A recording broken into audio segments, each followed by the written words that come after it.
کہتے ہیں محمود غزنوی کا دور تھا۔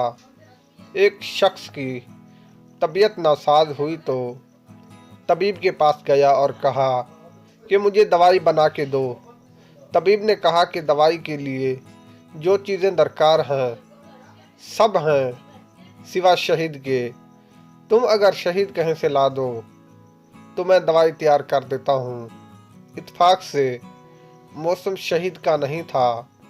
اس شخص نے حکیم سے ایک ڈبہ لیا اور چلا گیا۔ لوگوں کے دروازے کھٹکھٹائے مگر ہر جگہ مایوسی ہوئی۔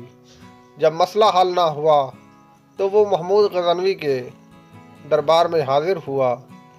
کہتے ہیں وہاں ایاز نے دروازہ کھولا اور دستک دینے والے کی رواداد سنی۔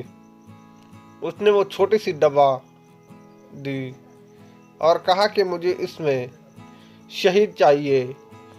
ایاز نے کہا آپ تشریف رکھیے، میں بادشاہ سے پوچھ کے بتاتا ہوں۔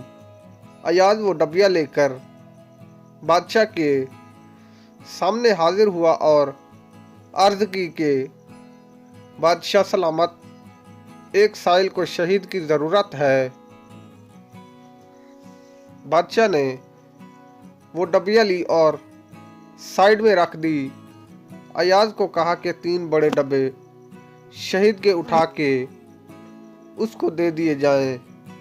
ایاز نے کہا حضور، اس کو تو تھوڑی سی چاہیے، آپ 3 ڈبے کیوں دے رہے ہیں؟ بادشاہ نے ایاز سے کہا ایاز وہ مزدور آدمی ہے، اس نے اپنی حیثیت کے مطابق مانگا ہے اور ہم بادشاہ ہیں، ہم اپنی حیثیت کے مطابق دیں گے۔ مولانا رومی فرماتے ہیں آپ اللہ پاک سے اپنی حیثیت کے مطابق مانگیں، وہ اپنی شان کے مطابق عطا کرے گا۔